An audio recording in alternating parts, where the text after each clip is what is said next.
Ah, my good and dear friends.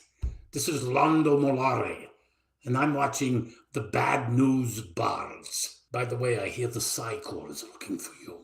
I would hate very much if they found you.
Good evening, Cam. Good evening. Well, how was your past few days? Oh, not great. Let's just leave. Let's leave it at that. Yeah, my air conditioner decided to die Thursday evening, and being in the South, that's not fun. Yeah. I I basically spent the whole day Friday pulling the capacitor out and hoping to God it wasn't the motor. I unwrapped the snake that had sacrificed itself around the motor on the outside unit, and lost its head in the process. And Yeah. suffice it to say, it made a very good break on that motor and burned it up. Oh, yeah. Stalled it out real good, huh? Yeah, the capacitor was fine. Go figure that one out. So any rate, well, we have a very special guest who also is familiar with the wonderful adventures in the South. And I do not want to keep him waiting because he is on a time crunch. So, without any further ado, I would like to introduce everybody to Mr. Alan Hammack. Greetings, gamers. Good to see you. How are you doing this evening? Pretty well. I was surprised to see I'd be sharing the stage with Londo Molare, my good friend. I love the show. Love the show. Are you a Babylon 5 guy by any chance? I am a huge Babylon 5 guy. So. Look at that. We got another viewer, Cam. Oh yeah. I actually went on one of Patricia Tallman's vacation retreat for nerds in Hawaii, so got to meet her. And I actually had met Claudia Christian at a very early Gen Con. Wow, that's awesome, man. Because we had Peter Jurasik on. Cam and I are both on a show Wednesday evenings called the Babylon 5 Retrospective, and we're now in season 4. What's the next episode? Episode 9, I believe. Is it 9? Yeah, because we're on that. Okay. And at any rate, the last episode wasn't that good, but this one was much better, and I can't wait to talk about it. Who are the MCs on that? Well, Cam and myself are regular. Cam kind of runs things at Sci-Fi Snobs channel. And we're always looking for somebody to ride in that tail gunner spot. So if you're into it, let me know. We try and we watch. We're watching it in order. Some of us have never seen it before. Myself included. I was 21 when the show came out, and living in Vegas, so I was living large in Vegas. was not hanging out at the house with my roommates to watch television. In fact, that was the last thing I wanted to do. They watched pretty boring TV, anyways. I think a year ago I completed a rewatch on the high def or remastered or whatever. So yeah, lots of fun. Well, if you're ever up for it, let me know, man. We will get you on the show. I guarantee you. You know, this is so not unique. I mean, we all hobbyists tend to intersect at a lot of different positions. So. Sure. Oh, definitely. Well, Cam always likes to open up with an icebreaker, although I think we already had one. But he has a regular question he likes to ask every guest that comes on. So I will go ahead and turn it over to my co-host Cam. Sure. Well, again, thank you for coming. We like to ask, how did you first encounter role-playing games, or how you got into it? Did it take you some time? Did it fall into your lap? Whatever it is that your story surrounding that, we'd love to hear. And of course, if you have things before that, if there's some wargaming stuff, and of course, we're going to ask you about your time at TSR and everything. So we want to hear all about your experiences, but let's start with how you first encountered role-playing. Well, as I hinted, it started with a radioactive spider, but no, I grew up with role playing because when I started, I was an Avalon Hill war gamer, historical war gamer, board gamer, and our local group was also into miniatures, historical miniatures. And we played a historical miniatures game called Chainmail in 1974, maybe. There was something extra at the end. There was an optional supplement at the end of Chainmail for wizards and Balrogs and hobbits. Oh my! And I fell in love with the idea of that. I thought, okay, this is my kind of miniatures. And that supplement to Chainmail is what evolved into original D&D, the three pamphlet books. So literally, we were there from the beginning, from the prequel of the Chainmail and the wargaming, into seeing it. And when original D&D came out, the books are written in the style of one experienced wargamer to another. That means dense with lots of shorthand that gamers would understand, inches and referees and umpires and things like that. But it took a while before even they realized, I think, that they had evolved a new genre, which is a dangerous path to go on, and I'll go on that because stores and retailers and the people with money don't like new paths. They like established things that they can put labels on and put in the correct pigeonholes of the stores and their projections and their expectations. So it was anyway. We grew up. We evolved as it did. We were there with the original books, actually a little before that, when there were some playtest copies going around, and so we were the ones that were eagerly anticipating each new pamphlet. And when Greyhawk came out, the fourth D&D book, we were so excited and we devoured it and tried every single one of the rules and kept most of them.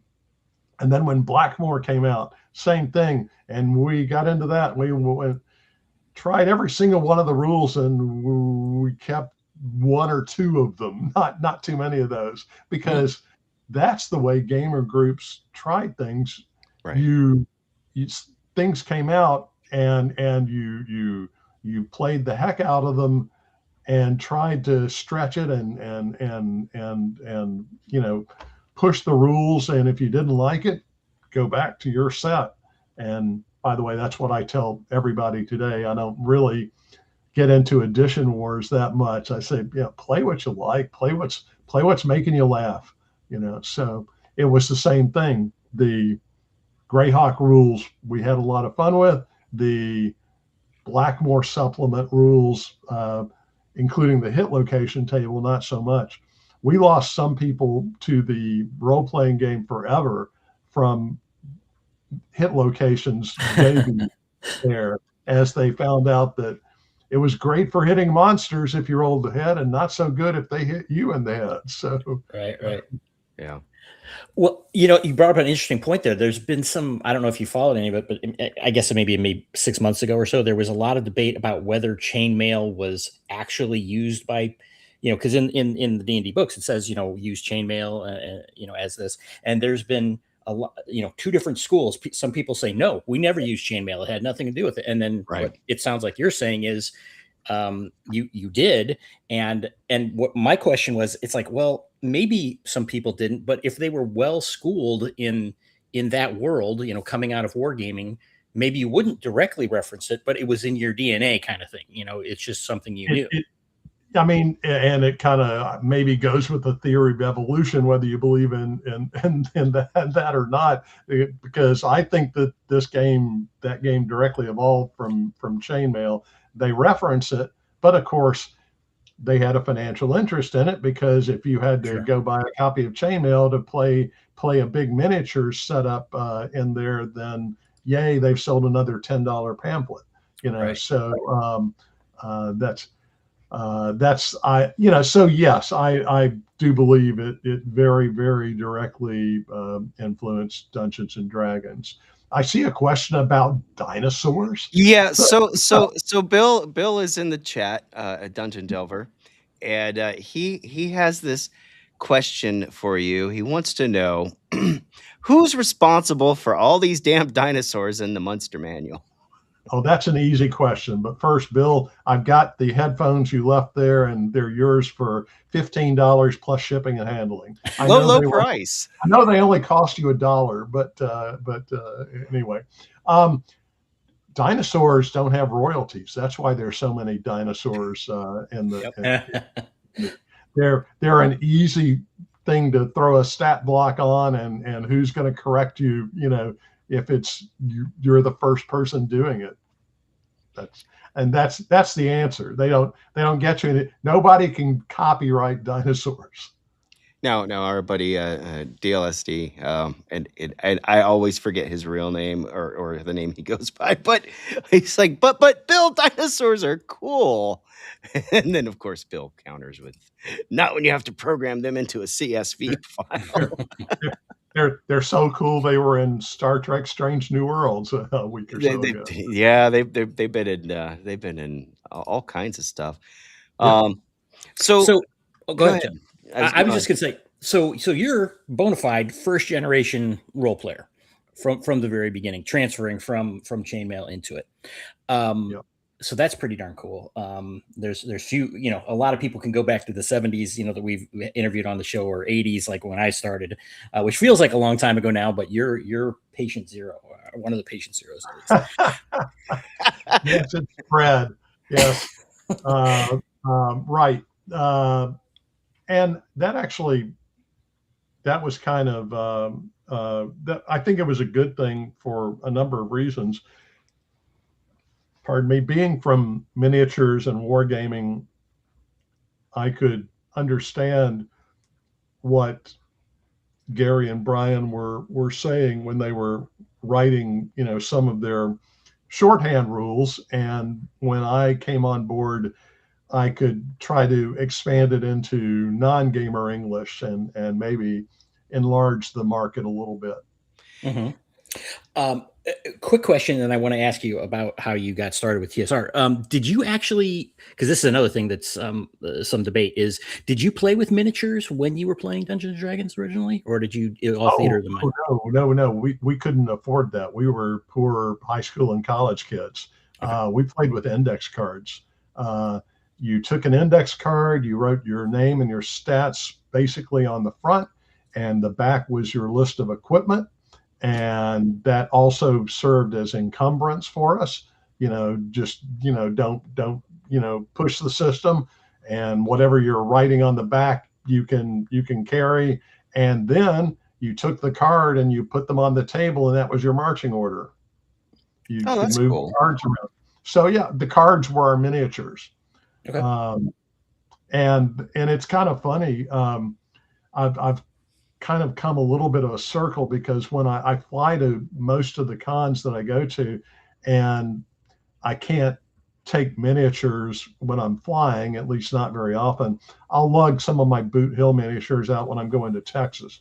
But I use cardboard counters and sometimes tokens, coin tokens from the True Dungeon, which are sturdy and weighty, and I use them for all sorts of things, for doors, for piles of rocks, for bad guy characters, for whatever. So it really, I'm bringing people back to theater of the mind. I think a little more than I love Stefan and his Dwarven Forge, scenery. Yeah, it's Right. gorgeous. It's beautiful, and it weighs a ton if you're trying to bring it to a convention. I know I've seen their cases when they arrive. I mean, it's like 16 Pelican cases full of terrain. But same thing with miniatures. You don't have to have the absolutely gorgeous special effects, LED strobing, computer projecting, map down. You can do it with the narrative voice and getting the feeling of excitement and suspense going. So let me ask you. Okay, so the first time I've been gaming since '85. That was when I was first introduced. So um, the first time I ever played a game with minis was last November. We've always done theater of the mind. Now we've done things like whiteboards. Sure. I love dry erase, and more so I love wet erase. I'm a big fan of wet erase markers because they don't just rub off, real easily. Although you might get some ink on your hand, but I've tried different things. Now, also being an IT guy, I kind of was like, well, hey, I've got this video out card. This was back in the early 2000s, and I'm like, I could show visual aids on the TV so they can actually see what this person or this creature looks like without just giving it away to them, And so I've done kind of hybrid stuff like that. And I've even used virtual tabletops for in real life gaming, not for online, not Roll20. We're not talking about stuff like that. We're talking about where we're sitting around a table, but I've got a TV or a projector or whatever hooked up. So, what would you call it? Would you say that's like a hybrid kind of thing, or? Yeah, sure. It's using what you have, and that's to the point, is that you don't have to invest a lot of money in side items to have a fun D&D game. You can, and it can be awesome. I mean, Right. I got to play on the specially carved table at the Lake Geneva Museum that they have in their D&D exhibit there, and that is a super beautiful wooden table with all sorts of drawers and things for the players to put stuff in, and their drinks and their dice, Sure. and you can play it on a regular surface, and it also has a thing where it drops out to a sunken, slightly sunken surface. And I've seen the tables with the projections as well. I love playing on battle mats, although as you say, trying to erase and then redraw, every room gets to be a little bit wonky sometimes. I played with dungeon tiles, and because most of my friends now are remote, I do play Roll20 a lot. Sure. I love Roll20's ability, for example, to pop up your picture of the monster that doesn't necessarily tell them what it is, so that they don't have to avoid metagaming on it. And that's cool. And I love the I love the vision in Roll20 where you really might only see 10 feet in with a torch or something like that. Fog of war. Yeah. And then it gets dim a little further out. That's very cool stuff. There are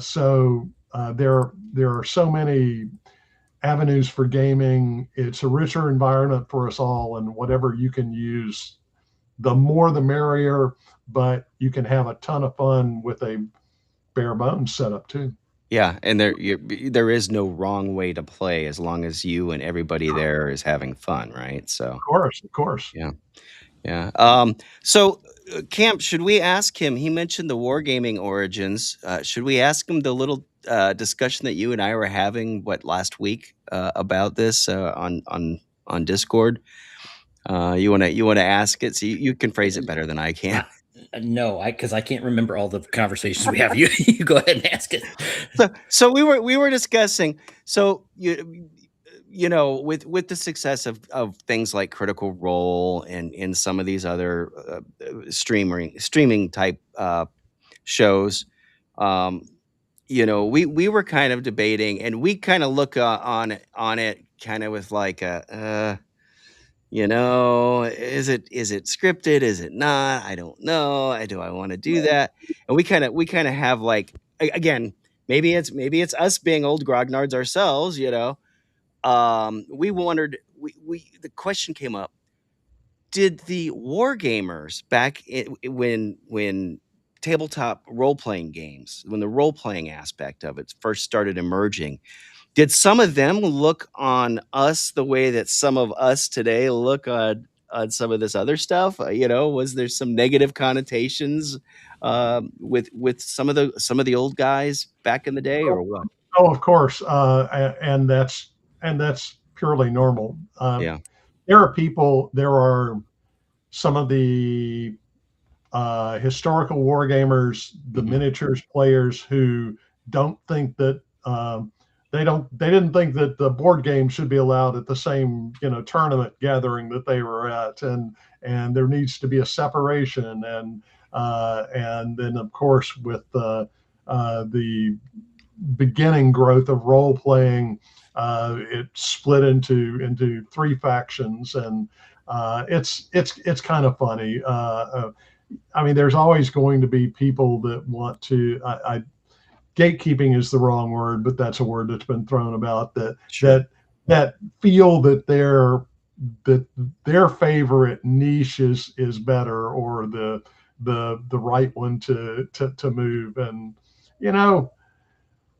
the way I feel, if somebody's not playing the games in your niche, then if they don't want to, then you don't need them playing it, because they're not going to be having as good a time as doing their own thing. Yeah, I think that some of us have come to the conclusion that gatekeeping is good for your table, for your personal private table. You know, who you're going to have invited over, who you're going to, who's coming over to your house if you're hosting the session, but not for the hobby as a whole, at large. I'm trying to remember. I don't think that I've ever asked anyone to leave my table at the time, but I have made a note not to invite that person back to my table if they behaved in a way that I thought upset everybody there. So yeah, I mean, I think that's the way to handle it, but again, you do you, whatever makes you happy. If trolls are busy chasing each other online, then they're not trying to rain on our games. Right. So. Right. Well, and that's one of the things. Of course, I met you at North Texas. Yeah. That was my first encounter where I got to meet you a couple of times. And then when my flight got canceled, you gave me something to do. You threw me a lifeline and said, "Hey, you want to play this game with us?" Yeah. We got this little short game. It's good for waiting for a flight. So. Yeah. And then of course I wound up finding out a little bit later on that my flight got canceled that evening, and I had to spend another night in the hotel. But had that not happened, I probably would have never actually got to talk directly to you. And so, one of the things I liked about being at the conventions, because I followed that one up, and the next week went up to CNY. I drove to CNY, flew out to North Texas, and then drove up to Central New York, which was a long drive. But um, you know, I got to do I got to play different games from different genres, different philosophies. I played some Arduin, which had not been played at that point. That was the first convention session of Arduin in over 20 years, I think, is what I was told. Um, and I played some new systems that I actually got to play. Played a D12 system. A whole bunch of different things. So I think that was probably one of the most beneficial things, was getting to experience how other DMs play, how other players play. Back in the 70s and the 80s, I mean, we're talking pre-internet era, we didn't have that type of thing. So there was a lot of letters that were exchanged, and phone calls at long distance charges, no less. Yes. Can you touch on some of that? How that all came about? Sure, and it's even more than you know. I'm just to circle back. I was in a gaming club called Sparta International Competition League. It was a tournament focused group of miniature and Avalon Hill type game tournaments. But they and IFW had what they called a convention circuit, where one weekend there would be a convention in Los Angeles. The next weekend there would be a convention in Cincinnati. The next weekend there was a convention in Philadelphia. The next weekend there was a convention in Fall River, Massachusetts. And the next weekend there was a convention in Birmingham, Alabama, where I'm from. And if you were so inclined, you could drive the entire circuit, and that you allowed for enough time to drive to get between places. That was how they were set up, like that, so that you could spend 6 weeks, on the road at a different convention tournament each weekend. So Yeah. so anyway, yeah, I mean, yeah, it's Iron Man kind of stuff to do that. But what I was getting at was, during that time, you're going to become fond of or have your own favorites, or the games that you were best at. I was very good at Waterloo and Stalingrad among those games, and I got to be fairly good at miniatures too, at some particular historical periods.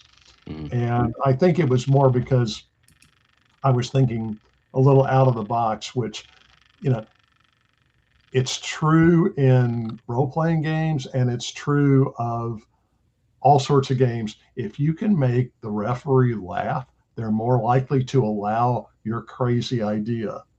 Right. And so when I was playing in the Charge of the Light Brigade as the British, I was the first person this referee ever experienced that won as the British. And it's a suicide, campaign, as most people know. But what I did was, the referee would kind of do a little bit of role playing, in that he would come up to the generals to relay orders from headquarters, right? And so he said he was a message rider on a horse, coming up to me and said, the Light Brigade is to charge into the valley with all of the Russian cannon on 3 sides. And I looked at him and I said, and he said, you are to advance the Light Brigade. And I said, sorry, the cannons, I've lost total hearing here. I'll talk to you later. And I did not advance the Light Brigade into the Valley of Death. I advanced them along the side slopes and called in the heavy brigade, and we routed the Russians. Woo! Yeah, I swear, the Iron Maidens. There's an Iron Maiden song written about that. And that boy, that song would have gone totally different. And your story happened. Yeah, but one of the earlier throwbacks was, how do I think about Critical Role? You know what? Theater gaming is kind of a different thing. Mhm. They are performing to be watched, and I don't get into that very much. There are a few. I enjoyed watching Deborah Ann Wool do Mhm. her Tales from Wood Creek, Sure. because she is such an engaging personality, and and I, you could say I'd listen to her read the phone book, I mean, but she makes it exciting. She did that well. But I could also tell that not everything was scripted on that, Yeah. so that was good. um, I was invited to play in a couple of live stream type games by people that I had written a small thing for. What I didn't know was that everybody else on the table was a continuing character, Ah. and I ended up accidentally killing one of the continuing characters twice in the same session. Uh-oh. And the DM literally had to Deus Ex Machina, their character out of that. So I know that I gave them a bit of a challenge, again, thinking out of the box. Neither attempt was deliberate, by the way. It Right. just happened to be the way things were happening. The luck of the rolls. I've got a question here in the chat. Let's see. What's the most interesting non D&D con game you've been in, whether it was mechanics wise, narrative wise, or just player wise? Any great or interesting stories on that front? Whew, quickly searching through 45, 50 years of events. um, probably the most unique one was, I won the tournament at TSR's early very mini con called Winter Fantasy. Mhm. And this was in, I want to say, 1976, but I might be wrong. Um, they had a tournament in their board game Battle of Five Armies. It was the one and only board game tournament that they had of that game, because shortly after that, the Tolkien estate lawyers got on them and had them cease and desist, and they had to stop selling copies of the game, and they couldn't do anything with it anymore. So I won the inaugural tournament, and thereby the only tournament in lifetime champion. Lifetime champion. Yeah, that's pretty that's awesome. correct. Yeah. Okay, claim to fame, the one and only supreme winner. Our buddy Rich, DM Bloodworth, he said he had the pleasure of playing in one of your Ghost Town of Inverness at Rising Phoenix Con, back in 23 or 24. So, Right. um, That was a fun con. I always, I mean, I've run that, almost every year since it was originally done in 1980, and every team finds something new to do on it, which is really cool.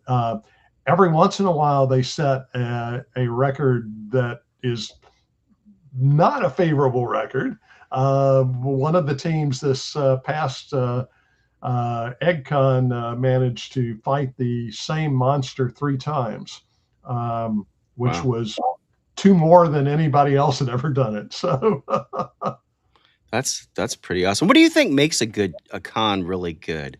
Because there's so many out there. I mean, it's like well, September. it depends it depends on what you're looking for. I saw some people say that the card games were separated, out, and I know the card games generally are not for me, and Right.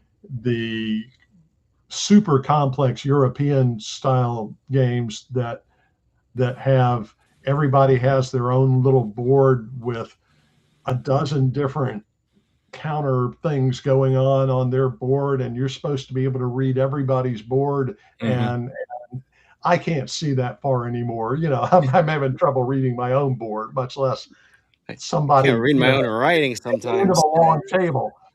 So, but yeah, I didn't like Magic the Gathering when it came out because I considered it not necessarily pay to play game, but a pay to win game. Yeah. If you spent $1,000 on cards, you had a much better chance of winning than somebody spending $50 on cards. And I thought it's kind of an undemocratic game. So. Yeah. Sure. Yeah. I totally get that. I never got into MTG myself. I know I had a lot of friends that did, and I didn't really give them, we lovingly referred to it as cardboard crack. Because once people get into it, they can get, it's highly addictive. And I know a lot of people that love it, and more power to them. It's just not for me. I love sitting around a table and rolling dice, and I love the adventure side of things. What's your favorite? They talk about the pillars of tabletop games. You've got the adventure pillar, and you've got the combat pillar. And what would you say your favorite aspect of a game is? Well, as a DM, I find my favorite moments, not what everybody says. They think it's when I'm about to pull a nasty surprise on the party. No, my favorite moments are when the party thinks of a way around a challenge that I didn't think of when I was writing it. I love that. Yes. As a player, I like, whether it's a combat or something else, I like feeling like we're in the last 10 minutes of a Mission Impossible movie, and have that sense of momentum, of speed, of we are, everything we do is important at this point, and everybody needs to be on top of their game here. And man, we just barely made it. Everybody had 5 hit points left, but we made it, so. I don't know. My little mage only had 4 hit points. So one of the games I was in, you had 5 hit points. You were doing good. I know, and I like to tell the story of my Rogues Gallery character, Lasseviren. We rolled 3 dice straight in those days. He had a 9 or an 8 Constitution. It was miserable, and I had 1 hit point at first level, 2 hit points at second level, and 3 hit points at third level. That required careful role playing, my friends. So that sounds kind of like my Hyperborea character. Yeah, he kind of. Rest in peace, Starladac Cold. I've teased Kelsey about Shadow Dark and this is true, that I haven't had a character that lived to second level yet. What's it like? So. Yeah. So what do you think about, of course, Kelsey launched that. We actually had Dan, Professor Dungeon Master, on, who just launched to pretty good success, Deathbringer, which I think is trying to embrace and bring back some of the old feel. Of course, Shadow Dark itself brings back some of that old school feel, but Deathbringer goes all full heavy metal, and I'm looking forward to this. I have Shadow Dark. I've run Shadow Dark. I found it an extremely easy system to run as a, I cut my DMing teeth on 3rd edition, right? So I didn't think I had the wherewithal to be able to run until 3E, and I had a roommate that said, "Hey, I want to play. I've been DMing for so long, and now I'm the forever DM." So, But what do you think about all these? Do you think there's too many systems, or do you think it's great? more is better. Well, there was a time in the hobby when you could say I've tried everything that's out there, and I'm current on everything, and that time is long past. I don't think anybody can honestly say that. Um, I also found Shadow Dark intriguing because of the simplicity. Mm-hmm. When I was judging it for the Three Castles Awards, I opened it up, and on the inner 2 pages were enough tables to tell me what the game was about, and I really didn't need the rest of the book. I went, this is great, and it got one of the highest scores I've ever given a product in judging out there. So yes, to one extent, there's too many, but you know what? The public will tell you if there's too many. Right. Game publishing is always a risk, but yeah, it's if there's not enough market for something else, the public will tell you. As you say, Professor DM that Kickstarter was at 1.1 million and climbing. So clearly he touched an underserved part of the market at that point. Yeah. Let's see. I've got another comment in here, and then after that we'll get that answer. It says, Alan, when you sit down to write for a TTRPG, do you always come at it the same way, or you do often find yourself exploring new or unique ways to write a fun adventure? Oh, I just tell the ghostwriters what my title is and let them write it for me. Yeah, it actually depends on whether it is a tournament, a convention, or something else. Yeah. And for campaigns, say, in a tournament, there has to be a scoring system. It has to be fair to every set of players and DMs that's running it, so that they will have the same shared challenges. I've often thought that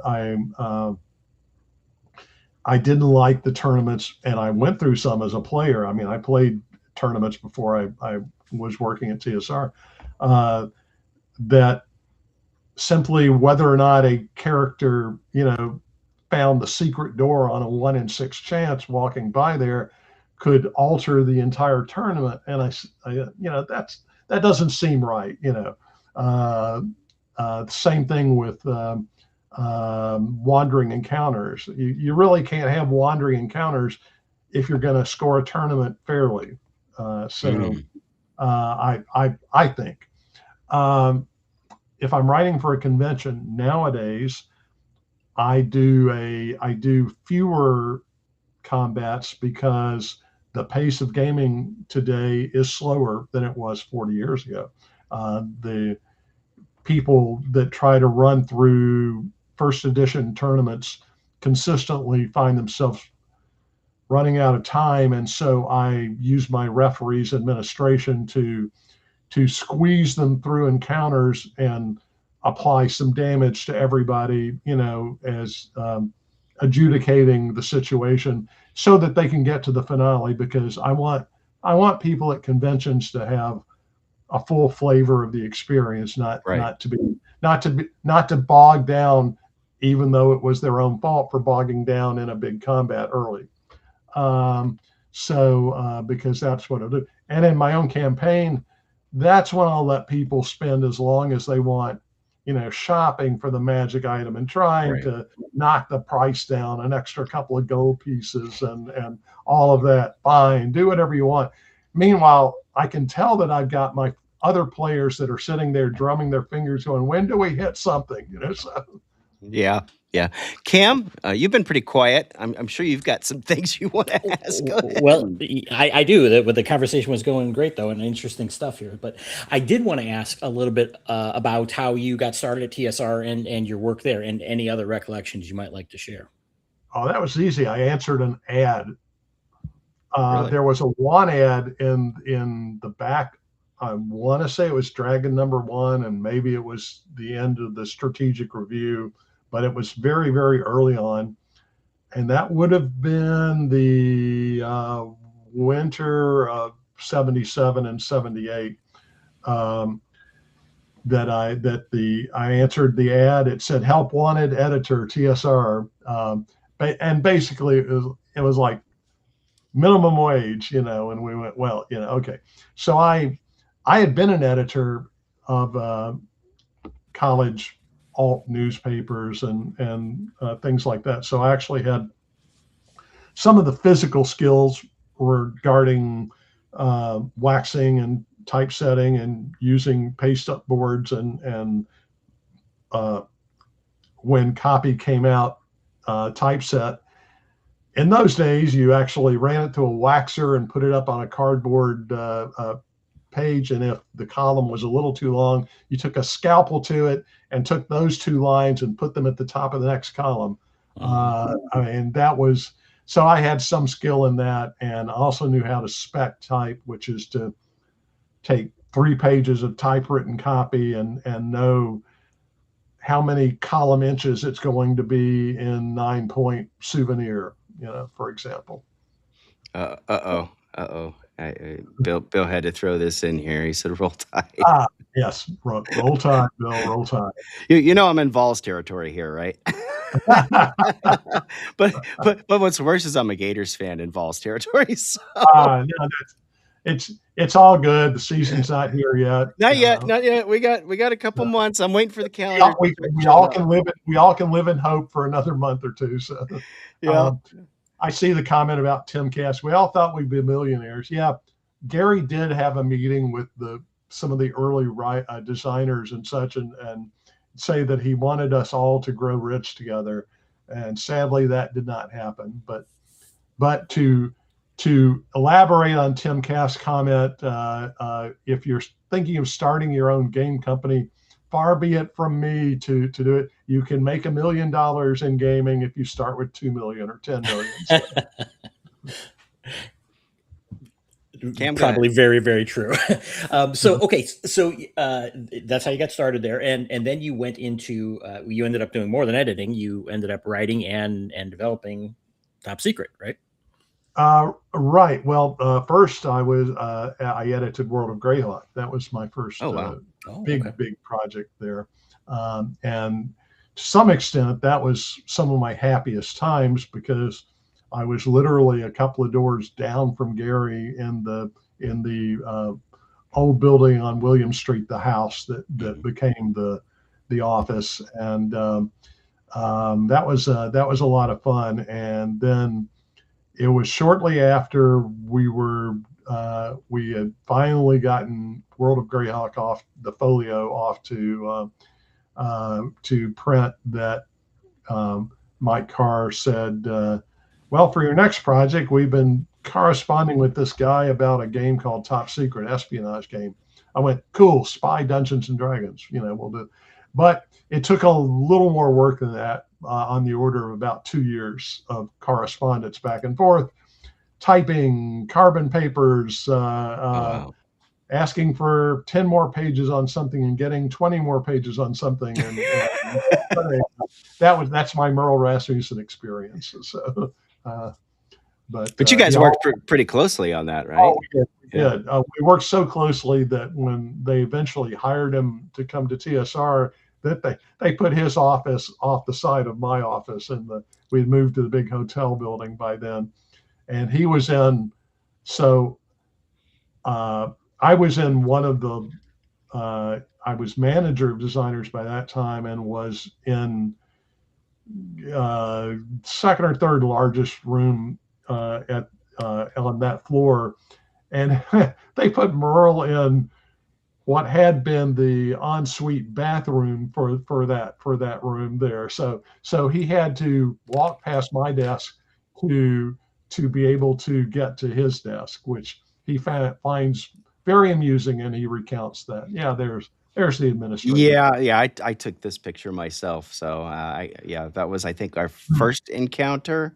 No. So that was I met Merle, and he was the first day in the area, in the vendor area. He was wearing a tuxedo T-shirt. So yeah. And I just want to jump in. He started wearing that, and he'll wear a full tuxedo sometimes.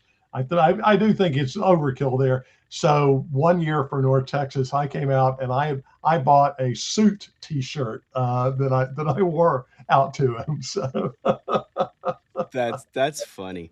So you guys had a good working relationship then. we did. Yeah. He's number one, the administrator, and I'm number two, the silencer. And people said, "Why did you pick that code name?" And I said, "Because when there's a mistake or a leak in the game, I silence them." So. Yeah, that's awesome. Cam, carry on. Don't let me derail your questionings. Well, can you tell us a little bit about the modules you wrote for TSR for D&D? Oh, well, the first one that I was asked to write was the Ghost Tower of Inverness C2, because, as was frequently the case at TSR, they remembered that they had to come up with a tournament for a convention they were going to, and nobody had gotten around to writing it yet. So they asked around and said, "Can anybody write something really quickly, like you've already got most of it done?" And I couldn't do that, but I could say, I can adapt one of my campaign dungeons probably pretty quickly. And that's where that came out. So I shrank that. And later, one of the dream teams of writing, Harold Johnson and Tom Mulvey and Zeb Cook and Lawrence Schick and myself took on the challenge of writing the Slave Lords tournament. And what we were doing was, for the first time, coming up with a tournament that had equal challenge rating, even though that term hadn't been invented yet. First round tournaments that were not identical. Because what would happen is, if you ran a first round tournament on Thursday morning, the people on Thursday afternoon would somehow have an advantage because gamers talk, and the people that ran it got in Friday had even more of an advantage because even more people had talked. Well, what we had were different first rounds that were equivalent challenges, an equal number of hit dice, an equal number of hit points faced, and so on. So we thought we had done really well.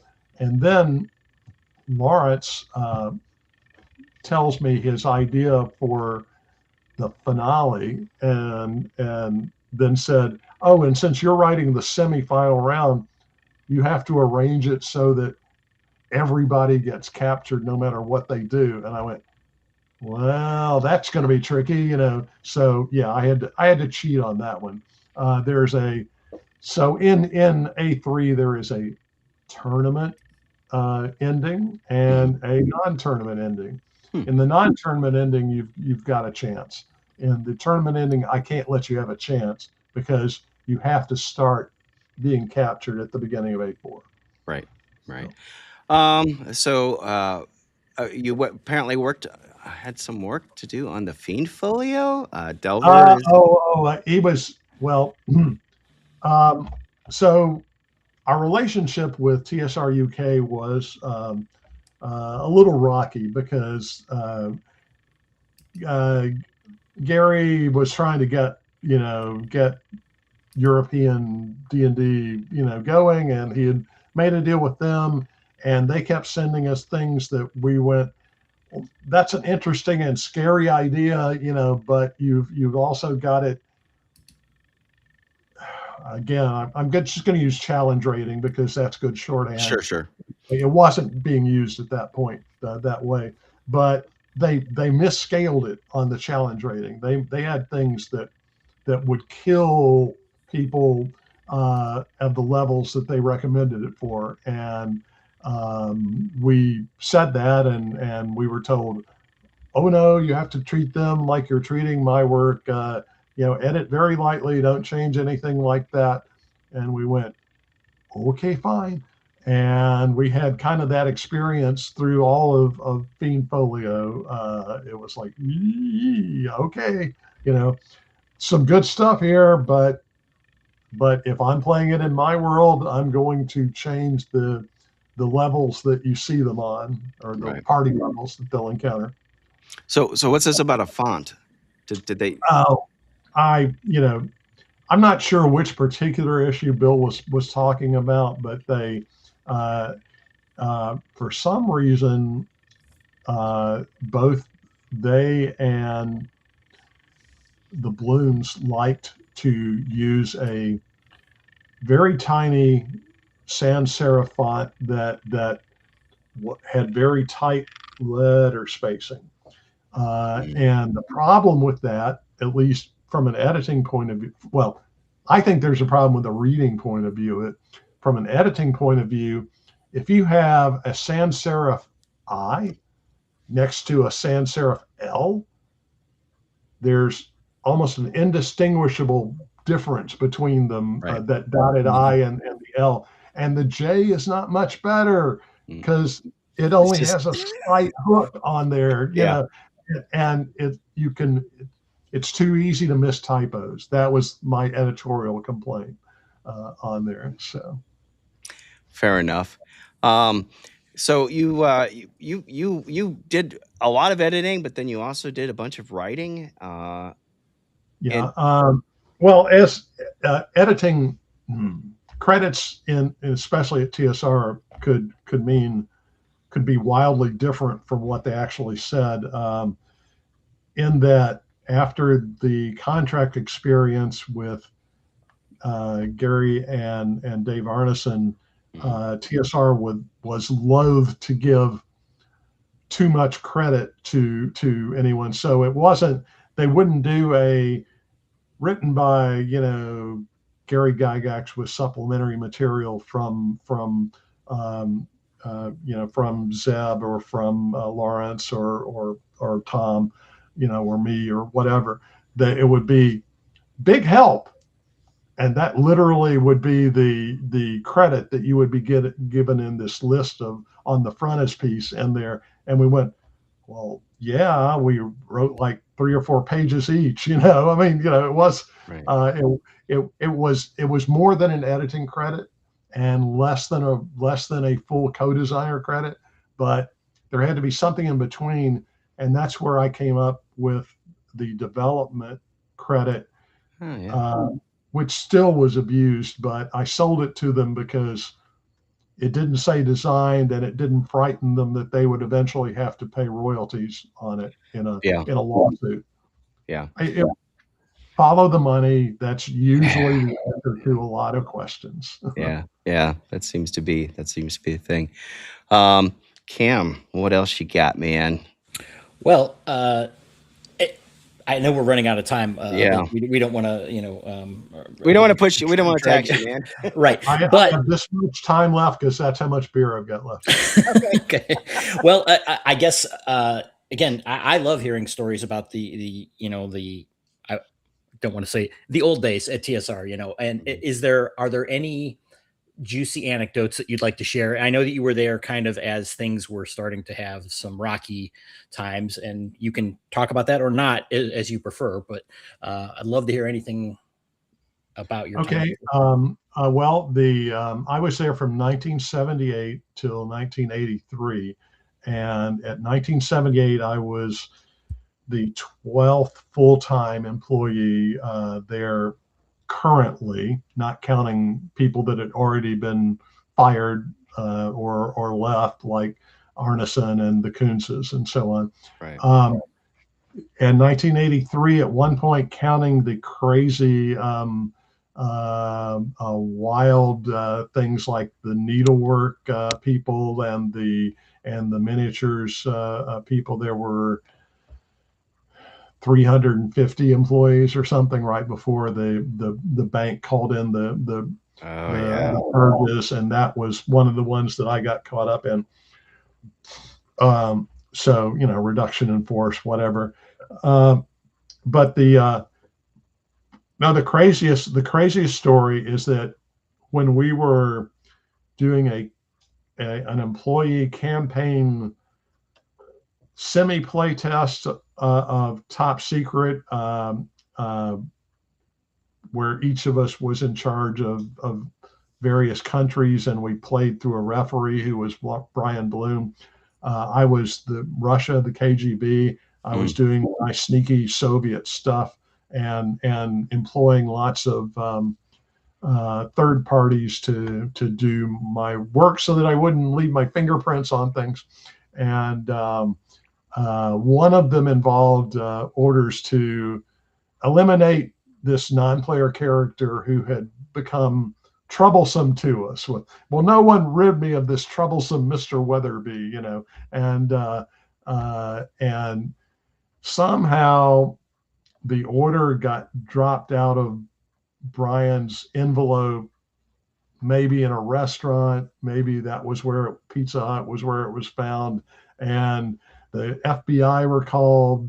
They really didn't think there was an international spy ring operating out of Lake Geneva, Wisconsin, but they had to do their due diligence and come check it out. So we got to briefly answer questions from the FBI about our espionage. Did you get to ask your questions too to help the game? I mean, we were like, hey, quid pro quo here now. We got this game and we'd like some stories. We'll ask the questions, sir. No, we were more like, does that answer all your questions? Could you please leave now? You're really making us sweat. So, yes. Yeah, that's funny. That's funny. People are telling me that I should buy you more beer. Buy the man another round. Next con. Yeah. So people joke that they have a file at the FBI. You might actually have a file at the FBI, right? It's possible, but I hope that I'm in the RED, section, retired and extremely dangerous, but probably not. So there was a question in here about the transition from first to second, but you were called before second, right? That's when I was out before second came around. I will say that my personal as a gamer experience with D&D tracked with the Star Trek movies, in that I played the odd ones. I was at 1E and 3.53 and then 5, and I skipped 2 and 4. But my answer nowadays, what games do I play? I play whatever my other DMs are running, which includes a couple of them that run Pathfinder 1E, which is basically 4 or 3.75 or whatever you want to call it, and a mix of having Castles and Crusades and 1E and 5E and Shadow Dark.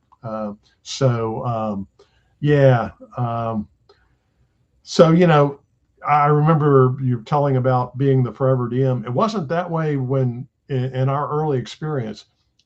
All of us thought that we had the obligation to run. So we all learned how to be DMs. And as a matter of fact, when we wrote our campaigns, we had to write clearly enough under the assumption that we might be giving this to Bob to run while I'm a player in something that I've written, so it wasn't like a lot of these were totally secret, and that didn't happen all that often, but it could. Right. We all were DMs at various times because you were testing. We want to play too. You don't want to run forever. Yeah, I get that, and I appreciate it. Was that the last sip? Are we out? A sip. All right. Anyway, yes, it's been a great pleasure. Thank you for having me. Well, we definitely appreciate you coming on. We would love to have you anytime that you're up for coming on, or for Babylon 5. Yeah, and if you're up for that Babylon 5 thing, man, let me know. We'll get you. We would love to have you in that honored position of a guest co-panelist with us. Yes, we'll hook you up. Send me a link to that. We will. I'll certainly consider it. And listen, I want to thank all of your viewers.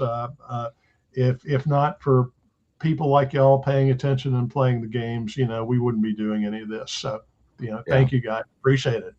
Yeah. Well, Great having you on. very much appreciate it. And we had some of the good. And they wanted to know real last parting question. Any back and forth between TSR and Arduin, David Hargrave stuff? It was not. It didn't filter to our department Okay. at that point, I would say. So I didn't hear anything about it. All right. Well, we do appreciate you coming on. Thank you so much, and I look forward to meeting you in person again. Hopefully at a con maybe near me soon. I'm working on coming up with one because There you go. So, at any rate, Alan, pleasure getting to talk with you. Cam, anything you'd like to say before we cut them loose? No, I loved hearing your stories, and again, love to hear more sometime in the future. Absolutely. Yeah, thank you, Cam. Thank you, Jeff. I appreciate it. And Yeah. Thank you all for watching. Absolutely. You can take care, and you can just close out your window, and it'll let you out. And I think Cam and I are going to keep on going for a little bit longer. All right. See y'all later. Take care. Well, I think that went well. I think that was fun. Well, as you know, I love hearing recollections of all kinds, but especially for hobbies that I love, like gaming. Yeah. It's there were a lot of areas we could have delved into. Oh, yeah. Additionally, because again, he mentioned he skipped 2 and 4, which are probably. Well, I don't like 2 myself, and nobody likes 4 or 5. But some chat about that stuff. It was interesting that he he brought up the balance issue, which was something that we had been discussing in a couple weeks ago. Yeah, particularly with what they were trying to do in the UK. That was kind of fascinating because we it was like, well, OSR, nothing was balanced, but I guess in a way, no, you weren't trying to kill everybody right off the bat either, so right. And again, I think all of these things develop over time, right? To the modern day when from the beginning when it's like, yeah, of course you're going to die, to modern day when it's like, oh, what are you talking about? I died. How dare you? Kind of thing. And everything in between. But I also liked hearing the bit about chainmail, because again, he's very much on. His experience was, from what he said here, that they actually played it, and then so it morphed naturally into, the D&D, whereas other people, including Rob Kuntz, said no, we never used, chainmail. But again, it's that whole thing of, well, if you came and played in my group that I played with in the 80s, for example, you wouldn't be familiar with all the things that we that we would have done at our table, right? But if you were the developer of these games and you saw it as it morphed from chainmail into D&D, then some of those things would just be second nature to you, And I'm not sure those lines are as clear, but I don't want to question it. Rob Kuntz is, of course, I'll take his word just as well as anyone else's. That their experience was what it was. Yeah.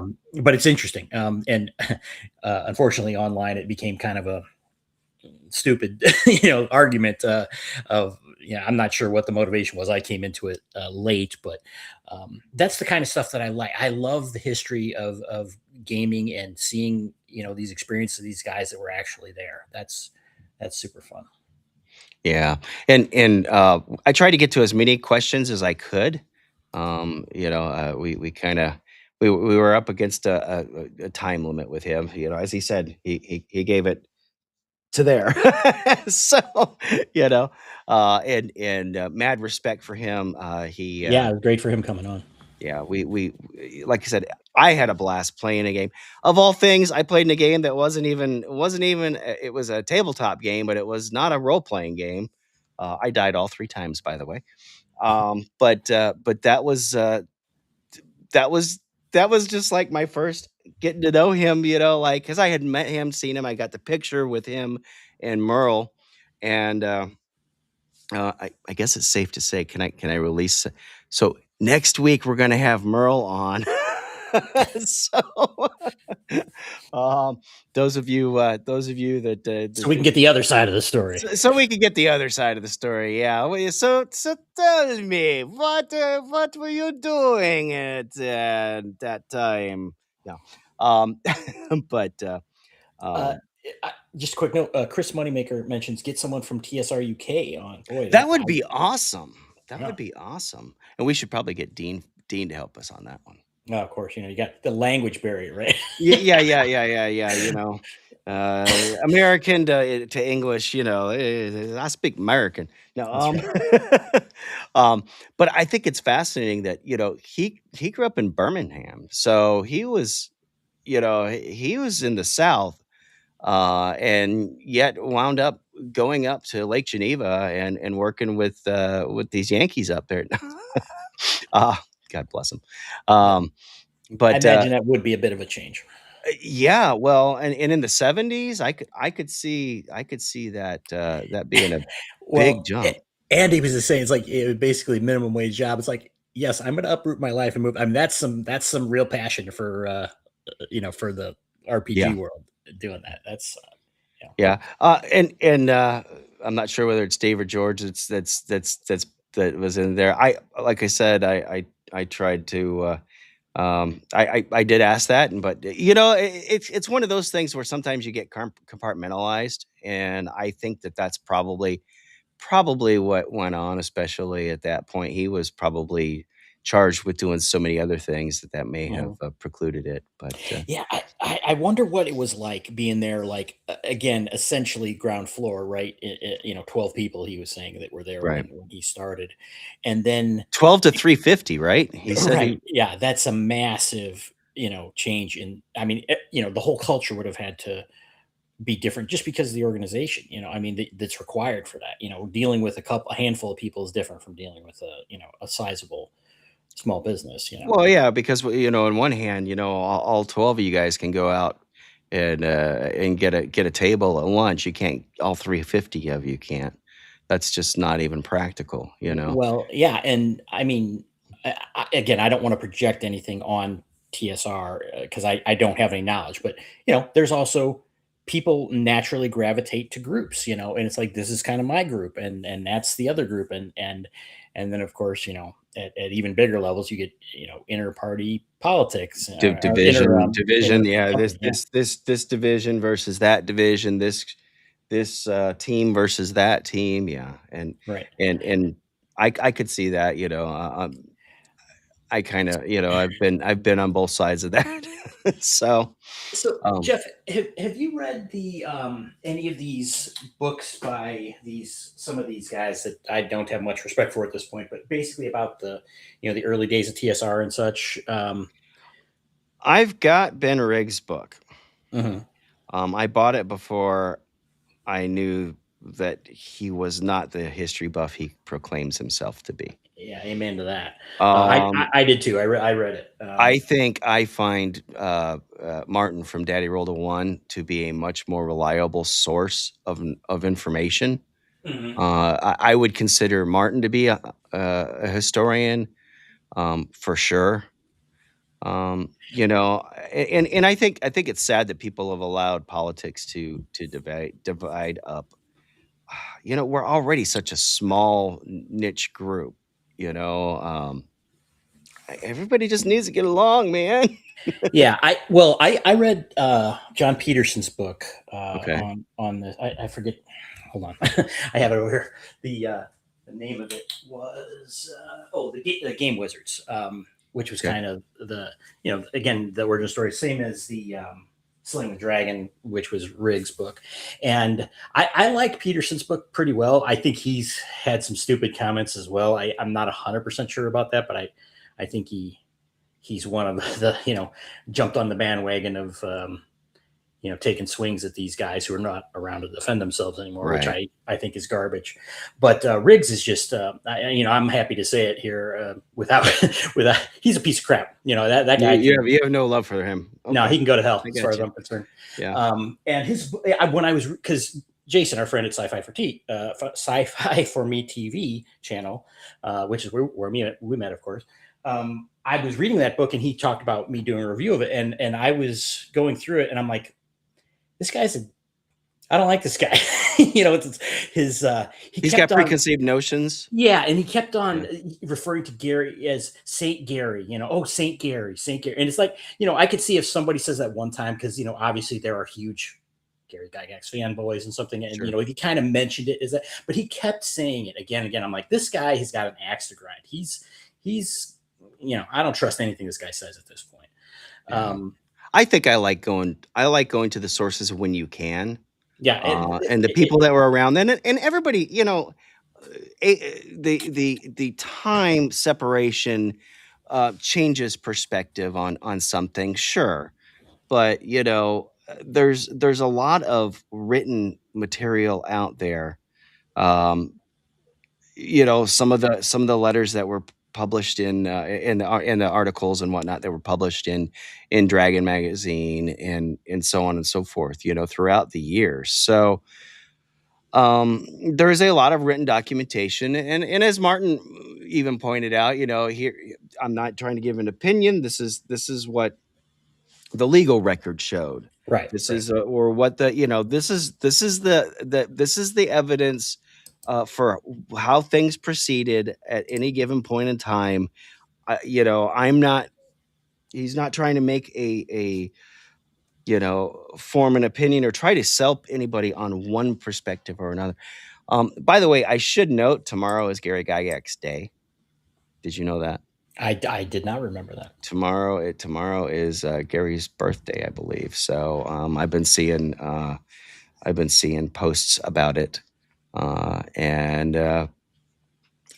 so yeah, I think he was born in 1938 on July 27th. So yeah, so raise a glass.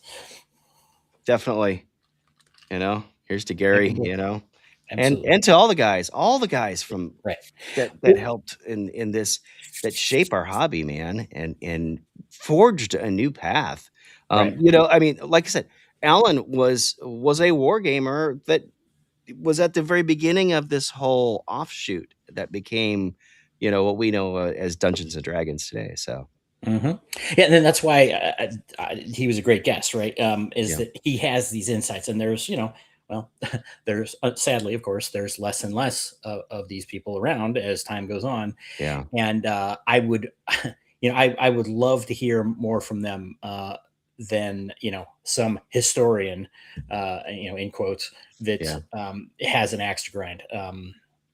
Or an opinion to push, or an agenda to push, or whatever. That has nothing to do with the subject at hand. It's just like, oh, let me insert the thing that I care about politically into everything that I write about, which is not what historians are supposed to do. Yeah. Well, yeah.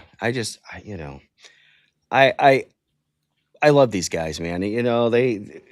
It inspired us. It shaped us. It shaped our upbringing. You and I, we grew up in the 70s and the 80s, and I didn't get introed into it until late, but some of that probably was some of the upbringing that I had at that point in time. Well, it's also interesting because again, when I started in D&D, to me it felt like, oh, this is this game that's been around for a long time. Now, of course, if you look at it now, I've been involved with D&D and role playing for the majority of its existence, right? By far, 80% of its existence, right. Let's say. But back then, it's like, I walked in day one and there was 10, almost 10 years of history behind me at that point. And of course, I didn't know about most of this stuff back then. I knew a little bit about Gary Gygax, but not much, Right. Basically what I see, in what is written, or, the few Dragon magazines I had, you get a little bit of a sense of somebody, but, all this behind the scenes stuff, I didn't know much about back in the day. Of course, Yeah. there was no internet to talk about Yeah, these things. if anybody's trying to post a link outside of YouTube, YouTube blocks anything that's not a YouTube link except for from an admin, so from a mod. So if you message it to me on Discord, which you should see a link there to join the Bad News Bards Discord, you can get on there. Also, be sure to like and subscribe. As I said, we do have a bunch of amazing guests coming up, including next Sunday, Merle Rasmussen. So more about Top Secret. We get the deets on that. And then we have the Emperor's Choice guys are going to be on with us. Dave and George are going to be coming back, and they've got something new, and we're going to be doing something special for that too. And then, let's see, what else do I have? Got Rob Alderman coming on at some point, and a whole bunch of other stuff. So make sure you like, subscribe, so you get notified, man. Doesn't cost you anything. You just hit the subscribe button. I see you're up to 307 subscribers, so caught a few more. Yeah, we're catching them, and every one of them, I think we're trying to earn the hard way. But yeah, we appreciate all the support from everybody. And yes, we're going to be on the 9th. Look at that. Yep. So we are looking majorly forward to that one. And let's see. Did anybody message me in Discord? No, I don't see any direct messages. So, all right. Well, what do you got coming up tonight on Sci-Fi Snobs channel? Well, I was told earlier today that it's the topic is going to be sci-fi soundtracks, which I happen to enjoy soundtracks for movies, but I had zero time to prepare, so we'll see how that goes. I think I had the Star Wars disco album, but that's not really a soundtrack. I remember there was the Star Wars theme had a disco version. I had that. There was a whole record album. A whole album of it? I remember remember album where it was all disco. Okay, wait a minute. So it was. I think I had this too. It was. I think it had the Star Wars, but it was a lot of stuff that was like inspired by it was Star Wars. It wasn't official Star Wars stuff, right? In many cases. Yeah. Oh, I'm so blessed. I remember most of the 70s. Yes, and all of the 80s. So, man, I don't know what I'm doing. Don't have a heart attack though. I don't recommend those. I've had one of those. No, probably not a good idea. But yeah, I'm in my 50s. So I got white, but it's all here, so but I'm still hanging in there, man. I'm still hanging in there. So and yes, Emperor's Choice has some new goodies coming. So that's good. Bo Paints Minis. Happy Gygax Day. And also Nerd Cognito is pushing truly free RPG Day tomorrow. He said, well, that's kind of a good day to do it because it's Gygax Day too. Gary Gygax Day. And he is he's doing a truly free from any agenda, I think is where he's going with that. So but man, I am just so excited.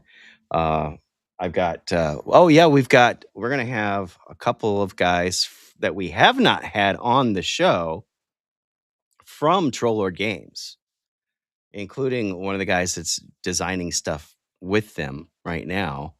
And yeah, that'll be kind of cool. I was chatting with them, so we got them coming on. So we are I am working at filling up the calendar for the rest of the year. I'm trying to leave some breaks in for you and me and Dean to do our little thing too, if I can, because I know you appreciate that too. Mm-hmm. And how you coming on that chart? I started looking into it. Some some online tools or whatever for visualizing these things. What he's referring to is we talked last week. It was last week, right? About various categorizing games, and Dean actually came up with the idea that maybe one of these quadrant charts, where something falls, and they use them for like political spectrum questionnaires and stuff a lot, but it can be used for any number of things. So I'm still looking into that. Okay. All right. Let me see. I'm pretty sure there's a command. Speaking of Dean, yes, there is. Command Dean? Exclamation mark Dean. Yeah. There you go. Yes. He has his taster rules, which is the first edition rules for his game Untold Destiny, which is the basic version, which will be going up on crowdfunding later this year. But you can sample it now and get a very good idea of how it all works. Play level 1, see what you think. Give him feedback. He's desperately wanting feedback from him. And then here's the. Oh, did I spell it wrong? I misspelled it. A-R-D-U-I-N. I know I hit that. Come on, let's try that again. That should show that up. And visit the website at Emperor's Choice. I guess I should mention that because we had Bill Sylvie in the chat. He's got his Crom and founder of Guac and all that stuff. Yeah. Oh, look, I need to edit that. Not enough characters, man. So, but soundtracks, huh? Battle Beyond the Stars. I have not tried it yet. Okay. Wait. Did I do an ad? Yes, I did an Adam the Woo reference. My wife caught that. Sorry. Rest in peace, Adam.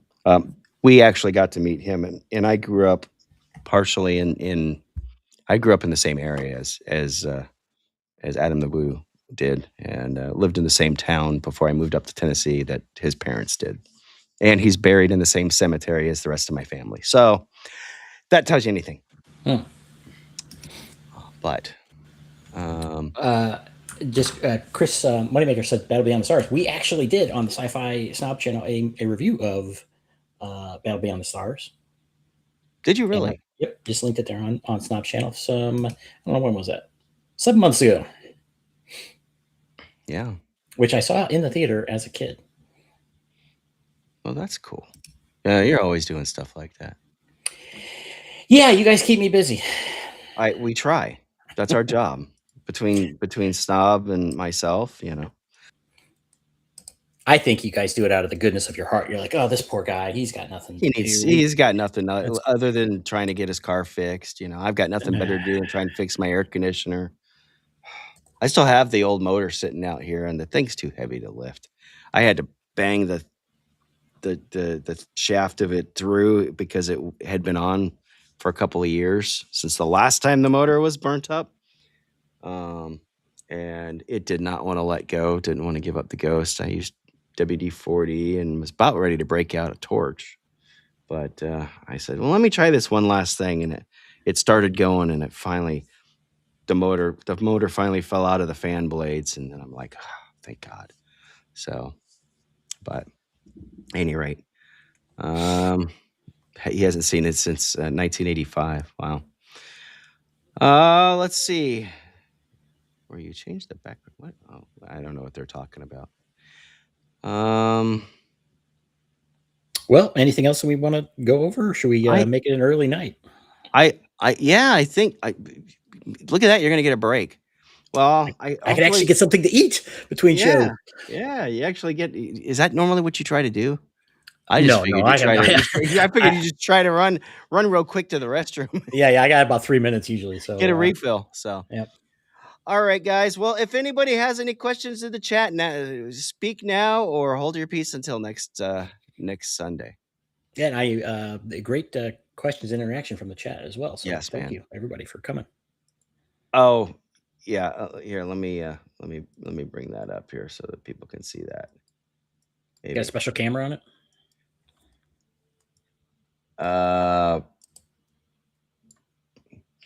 I did have a. See, I don't think I have it set up to zoom in. I had one at one point where I could zoom in, but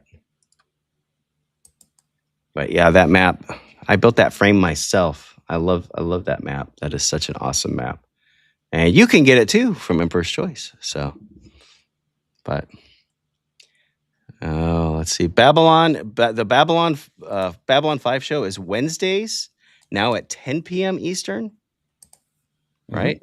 And that is on Sci-Fi Snob.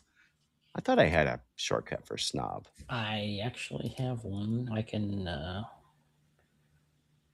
need to link it up one. here. Yeah, go ahead and post it. And if you guys are into Babylon 5, yeah, we're in season 4, going on to episode 9. So jump in on that. I'm sure Snob will appreciate it. And give him a sub too. Why not? Yeah, poor Snob. He needs something.